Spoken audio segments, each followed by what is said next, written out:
എല്ലാവർക്കും നമസ്കാരം. കേരളത്തിൽ വലിയൊരു ഉരുൾപൊട്ടലുണ്ടായി. നമ്മൾ ഒരുപാട് സഹോദരങ്ങളുടെ ജീവൻ നഷ്ടപ്പെട്ടു. കുറേ ആളുകളുടെ വീടും ജീവിതമാർഗവും ഒക്കെ നഷ്ടപ്പെട്ടു. ഒരുപാട് ആളുകൾ ഇപ്പോൾ ക്യാമ്പുകളിലാണ് താമസിക്കുന്നത്. അപ്പോൾ ഈ ഒരു സാഹചര്യത്തിൽ നമ്മളെല്ലാവരും ഒറ്റക്കെട്ടായിട്ട് നിന്ന് നമ്മുടെ കഴിവിൻ്റെ പരമാവധി ദുരിതബാധിതർക്ക് വേണ്ടിയിട്ടുള്ള സഹായങ്ങൾ ചെയ്യാൻ ശ്രമിക്കണം.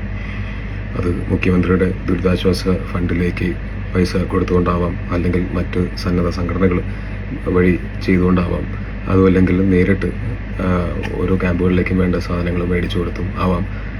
അത് ഏത് രീതിയിലാണെങ്കിലും കഴിവിൻ്റെ പരമാവധി എല്ലാവരും ചെയ്യാൻ ശ്രമിക്കണം എന്ന് ഞാനും അഭ്യർത്ഥിക്കുകയാണ്. ഒപ്പം ഇത് ഒരു കുറച്ച് ദിവസങ്ങൾ മാത്രം നീണ്ടു നിൽക്കുന്ന ഒരു പ്രോസസ്സായിരിക്കില്ല, കുറേ നാളുകൾ നീണ്ടു നിൽക്കുന്ന ഒരു പ്രോസസ്സായിരിക്കും. രക്ഷാപ്രവർത്തനം എല്ലാം കഴിഞ്ഞ് രക്ഷപ്പെട്ട ആളുകൾ ക്യാമ്പുകളിൽ നിന്ന് എപ്പോഴാണോ അവരെ പുനരധിവസിപ്പിക്കാനായിട്ട് ഉള്ള ഒരു സമയം ആവുന്നത്, ആ സമയത്ത് അപ്പോഴായിരിക്കും കുറച്ചും കൂടെ കൂടുതൽ സഹായം നമ്മുടെ എല്ലാവരുടെയും ഭാഗത്തു നിന്ന് ഉണ്ടാവേണ്ടി വരിക. അതും ഈ രക്ഷാപ്രവർത്തനം പോലെ തന്നെ വളരെ ഇമ്പോർട്ടൻ്റ് ആയിട്ടുള്ളൊരു കാര്യമായിരിക്കും. കാരണം ജീവിതമാർഗങ്ങളെല്ലാം നഷ്ടപ്പെട്ടിട്ടുള്ള ഒരുപാട് ആളുകൾ ഉണ്ട്.